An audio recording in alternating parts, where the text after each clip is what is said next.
So we're going to jump straight in. My name is Jacob, I'm on the left, and on the right is Dean. We're both vinyl fitters, and this is a job in North London's Brent Cross. We fit for Superdrug for a new store that's opening. I'm going to talk you through what we did and why we did it. But for now, enjoy the video, and I'll pop up when it's relevant to explain why we're making decisions. Hopefully you find it interesting, whether you're in the trade or just curious.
So to give you some context, I've been working with Dean for around 3 years. And when you're fitting jobs like this, it's so important that you both understand how each other works. You almost need to know what each other's next move is. You need to have a very similar approach to the job, and quite often we have similar methods in terms of how we're going to apply the vinyl. So it's also quite important. And maths comes into it as well. We've got to make sure everything lines up, we have enough vinyl. You'll see quite often here we've got an overlap, so it's around a centimetre or 10mm. And on the face here, if you look straight down the door, you can see we've skipped the door frame out, but the graphic then needs to carry on without a gap.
This part here is probably most important. We've got to make sure this overlap is exact. The lettering, the social media, the website, everything has to line up. So this took us a short while. We're working at around 10 to 15 minutes per section by this point. We've got to get it right. There's nothing worse than seeing jobs like this out and about where the overlap has just been skipped or rushed and doesn't line up. It's quite satisfying to get it right.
Now, if you're in the trade and you're curious, this vinyl was supplied to us by the customer. We are only fitting it on this occasion. It's a high tack, I think it was Avery vinyl with matte laminate, and as you can see, it's obviously quite heavily inked, so I think it's had a short while to dry.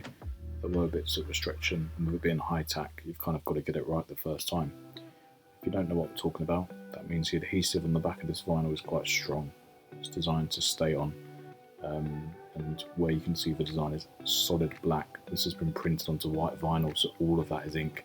It needs some time to dry, and then it's over laminated, which protects it but makes it quite a lot more rigid and easy to fit as well. So if you ever see a job like this and you run your hands over it, matte will be fairly smooth, and glossy you'll have a sheen or a reflection off it.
The GoPro has been quite useful this evening. Annoyingly, I should have put it up here to start with. It's quite a cool view, but you can see we're just finishing it now. There's one last drop, and we'll be uploading more videos like this in the future as well.